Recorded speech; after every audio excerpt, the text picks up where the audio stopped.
Dans le prochain épisode d'Ici tout commence. Tandis qu'Axel fait une troublante découverte, Anaïs est en plein doute. Tessier a quant à lui une idée pour rebooster les élèves.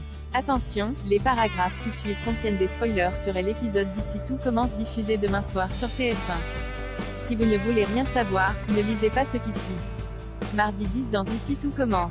Axel fait une troublante découverte. Le capitaine Brassac convoque l'ensemble des élèves au doubla et les informe que la porte d'entrée de la salle de bal a été délibérément fermée avant que les poutres ne s'effondrent. L'intention malveillante reste en revanche encore à prouver. C'est pourquoi, le gendarme doit interroger tous ceux qui étaient présents à l'extérieur de la salle au moment de l'effondrement. Pendant ce temps, Louis est au chevet de sa mère qui est toujours dans le coma, ce qui inquiète les médecins. En effet, l'hématome à son cerveau se résorbe plus lentement que prévu.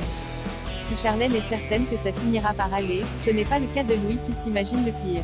Jugeant Salomé responsable, il est prêt à tout pour la faire payer. Son objectif, la faire virer de l'institut. De retour à l'école, Louis donne un cours de cuisine avec l'assistance de Salomé et n'hésite pas à critiquer les méthodes d'enseignement de son ex-femme devant leurs élèves. Tandis qu'il accuse ouvertement Salomé d'être à l'origine de l'accident, Axel et Enzo interviennent pour prendre la défense de leurs camarades. Plus tard, Enzo fait part de ses soupçons à Axel et Salomé. Le sachant capable du pire, le jeune homme vient à penser que le fils Armand a un lien avec ce qu'il s'est passé au bal. Selon lui, si quelqu'un en veut aux gens de l'institut, c'est bien lui. Comme l'hypothèse d'Enzo tient la route, Axel profite de croiser Louis dans les couloirs pour le bousculer et ainsi lui voler son portefeuille. À l'intérieur, il tombe sur un prospectus de la salle de bal sur lequel Louis a dessiné une croix comme un repère. Un indice troublant qui pousse Axel à creuser cette piste.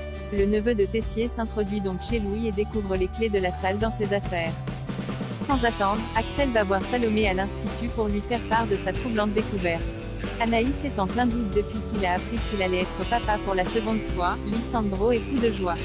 À tel point d'ailleurs qu'il a déjà fait une liste pour la grossesse d'Anaïs avec les choses essentielles à prévoir, choisir la maternité, choisir un obstétricien ou encore prendre un rendez-vous prénatal. Même si elle comprend le besoin de son compagnon de s'impliquer autant, Anaïs estime cependant que c'est beaucoup trop tôt pour prendre ce genre de décision. Lisandro promet alors de freiner ses ardeurs. À l'institut, Anaïs confie à Salomé qu'elle n'a pas pu parler de ses doutes à Lisandro. Totalement paumée, elle pense ne pas être prête à avoir un enfant. Rien de plus normal pour Salomé étant donné qu'elle n'a que 21 ans. Elle l'enjoint donc à arrêter de culpabiliser et à prendre le temps nécessaire pour prendre sa décision. Par la suite, Anaïs croise Greg et Elliot en train de promener Naël et en profite pour leur poser quelques questions sur le petit garçon.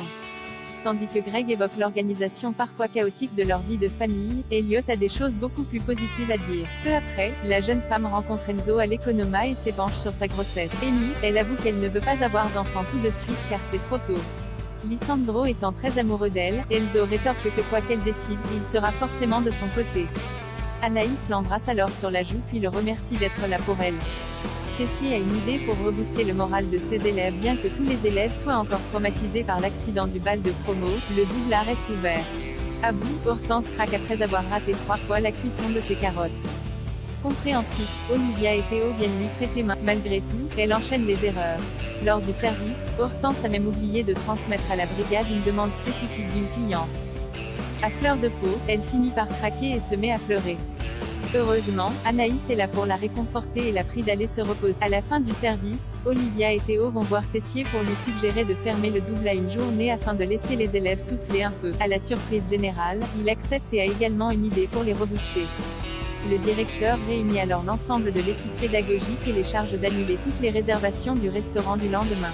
En effet, Tessier souhaite inviter les élèves à déjeuner et ce sont les professeurs qui cuisineront pour eux. Un moment surprenant qui promet de leur changer.